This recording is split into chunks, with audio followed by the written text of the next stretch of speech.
Hello everyone, welcome back to my channel. Today we'll be talking about our core. Today's topic of core relates to our last week's video, which I'll link above. And when we're talking about the core, we're talking about our digestive system, and which is really closely related to the center, the core of our being, the center of our being. And when people talk about the core, they usually think it's just the rectus abdominis, right? The most superficial layer of the abs. But we have 4 layers of abdominals. We have the most superficial, rectus abdominis, which is our six-pack. We have the external obliques. We have internal obliques. And finally, we have the transversus abdominis, which is this huge muscle that wraps all the way from the front to the back like a girdle. So what's interesting about the transversus abdominis is that fascially it's connected to our diaphragm, and diaphragm is our main muscle of respiration. And so the diaphragm is very, very closely related to the suppleness and the strength of our core. And really, most people don't understand this concept. And so today I really want to explain a little more about how we can utilize our core to strengthen and also stretch our core muscles. And what's interesting is that when we're talking about our digestive system, right? Last week we talked about all these channels that run in the front of the body, like the stomach channel and the spleen channel, which are related to the earth element. We'll be activating them and stretching with today's practice. When we talk about the diaphragm is this like umbrella-like shaped muscle that sits right underneath our lungs, right underneath our rib cage. And it has this central tendon that's connected to the lungs. So when we inhale, tendon into the diaphragm pulls on the lungs, and the lungs inflate as we inhale. Diaphragm sinks down. So we have more space for the lungs to expand in our thoracic cavity. Okay? And what's important is that when we're activating a diaphragm, and because of the fascial connection of the diaphragm and the transversus abdominis, we are activating our core with the breath. All right. And so today's practice will be focused all on the deep, deep layers of our abs. So when we exhale, we're really cinching in the waist and contracting the transversus abdominis, and when we're inhaling, we're stretching. So let us begin. We'll bring the feet out in front of us. Sit on your sitting bones, knees bent, arms out in front of you. Take a breath in and really ground down through the feet, and slowly as you exhale, start to curl your spine, rounding, going very slowly, keeping the feet on the ground. So one vertebra at a time. First contact is the sacrum, then the low back, mid back, and then lie down all the way on the back. Now scoot down a bit and have your heels closer to your sitting bones with your feet hip width apart. And here, I just want you to lie down and identify the natural curve of the spine, so you're not going into a posterior pelvic tilt or anterior pelvic tilt, so meaning you're not flattening the back or overarching the spine. You're just breathing here with your natural breath and finding that neutral spine for a moment. Just noticing, is your breath expanding all the way into your abdomen and the chest? Or is your breathing a little bit more shallow, where the breath is just in your chest and not reaching the abdomen? And we also have accessory muscle of respiration. So the sternocleidomastoid muscle, which is on the front of the neck, has a tendency to sometimes kick in more for some people who are shallow breathers. We also have intercostals, which are muscles in between the ribs. They're also accessory muscles. And now I want you to identify that lumbar curve as you go into an anterior pelvic tilt and inhale, and as you exhale, push the low back into the earth, emptying out, scooping the pubic bone towards your face. Really feel the low back grounding into the earth. And so as you inhale and expand your abdomen, you'll go into anterior pelvic tilt, so arching the low back, and feel your belly and your chest expand. And as you exhale, like someone punched you in the gut, expelling all the air out, you go into that posterior pelvic tilt and pressing the low back towards the spine. So you're really working your transversus abdominis here. So inhaling, expanding, and exhaling, curling in, and really feeling your core working here. Good. And so as you inhale, you feel that lumbar curve exaggerated, but not overly exaggerated, right? Now, finding the neutral spine, bring your knees directly above your hips at 90-degree angle and dorsiflexion with your ankles. Now here, I just want you to breathe and focus and really tap into those deep, deep abdominal layers, transversus abdominis. And as you're breathing here, you can really feel your core working. You might even start to shake a little bit, but you're really, really firm, cinching everything in as you're exhaling and making sure that you can breathe comfortably. Now, take a breath in, and as you inhale, draw your heel, not towards your butt, but just draw your heel down towards the floor, maintaining a 90-degree angle with your knee. And then exhale, bring it up. So we're going to do the same thing on the other side. Inhale, draw the right heel to the floor, maintaining the 90-degree angle at the knee, and exhale back, knees in parallel.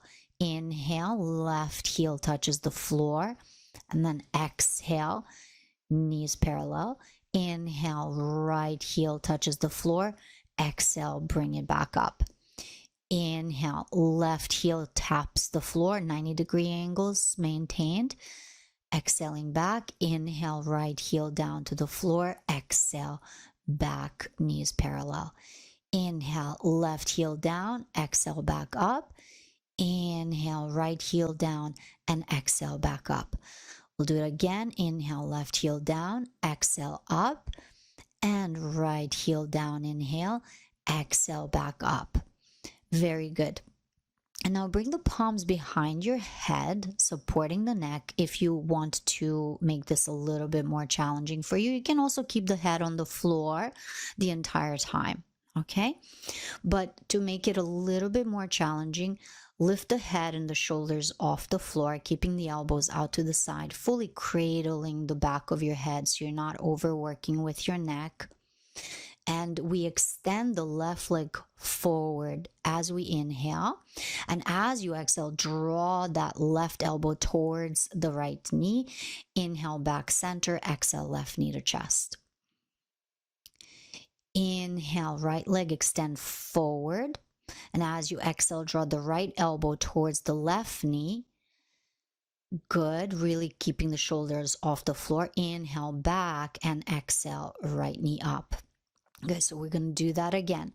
A really strong core here. Inhale, left leg forward. Exhale, twist to the right, drawing the left elbow towards the right knee. Inhale, back center.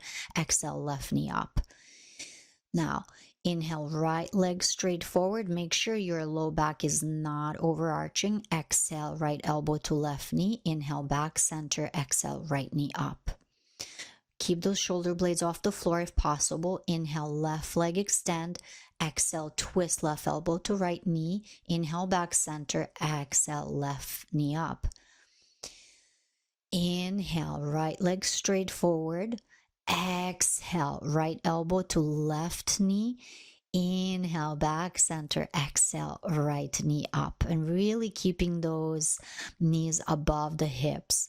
Now lift up a little bit higher, curling the shoulder blades off the floor. And we hold here for 5, 4, 3, 2, 1.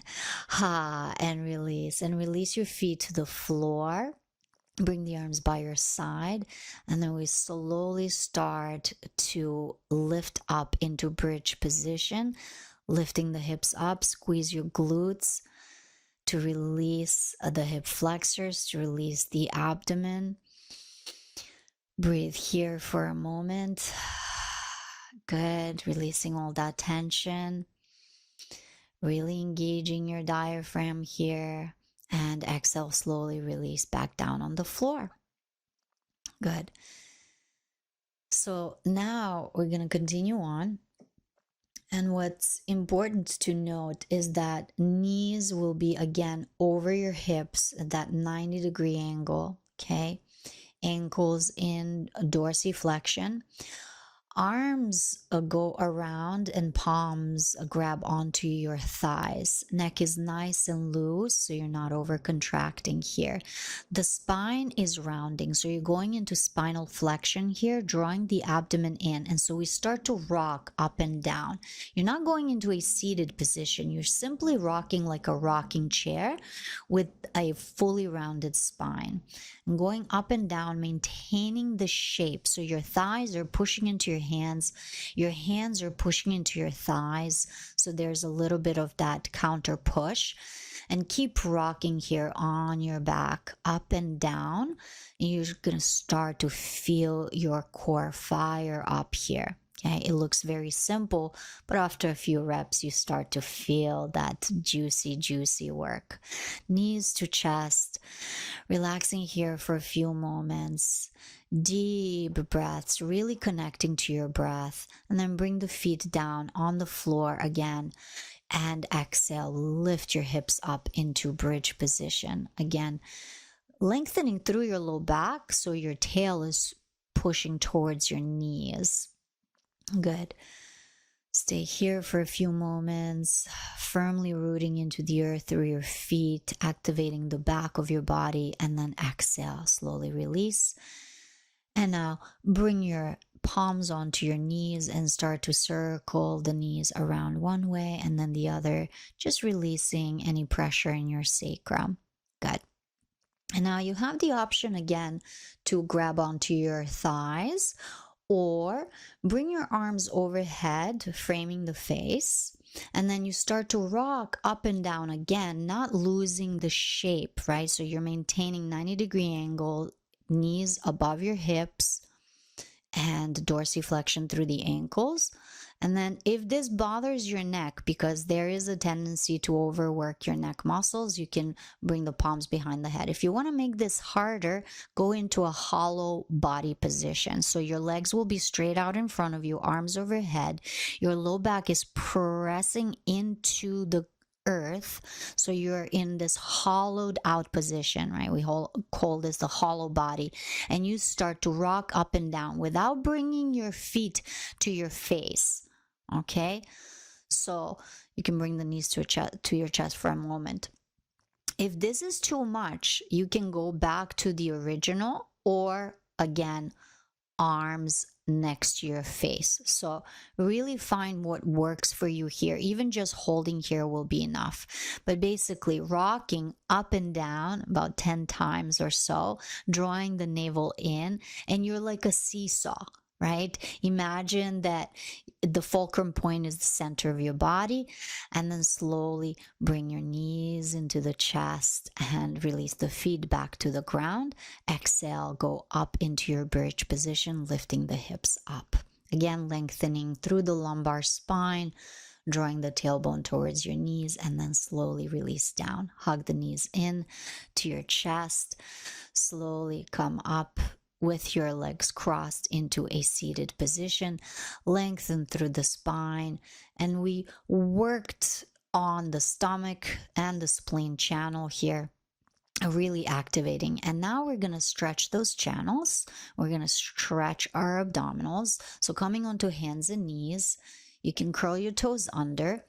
Palms are under the shoulders. Then slowly start to bend the elbows back. Draw your chin and chest forward. And then like a snake, start to slither forward through your arms. Your palms are by your ribs. And then here, shoulders back, chest is lifted, neck is nice and long. Uncurl your toes, press the tops of your feet onto the ground. Palms are a little bit wider than they were earlier and underneath your shoulders. And then start to glue the elbows in as you lift your chest up into this baby cobra, drawing the tailbone down, lengthening through the lumbar spine, through the low back, and just really lengthening through the neck, pressing into your palms firmly, drawing the shoulders back, breathing here, stretching through the front of the body. And then slowly release yourself back down towards the floor. Move your hands forward a little bit so they're in front of your shoulders and out to the side. And then start to press into the floor. Curl the tail under, lengthen through the spine as you straighten your arms. The shoulders will go back as you lift your head up to maybe go a little bit deeper into the stretch, because the stomach channel runs all the way from underneath your eye, down the front of the body, all the way to the second toe. And here you're really feeling the stretch all the way from head to toes. One more breath, and then slowly release, lowering down to the ground. Bring the palms by your rib cage, curl the toes under, engage through the legs, and then push back into child's pose. Your sitting bones go to your heels, press into your fingers, and wiggle a little bit side to really release any pressure that you may have felt in your low back while you were doing Cobra. And breathing here, lengthening through the spine and really rooting down through your sitting bones on your heels. A few more breaths here, and then roll up into a seated position. And that's it. That's really all that is. You worked so hard on your core. You can do this at any time. The more you practice, the easier it gets, especially these more challenging poses like the hollow body position. And this can be really done anywhere. Thank you so much. See you next time.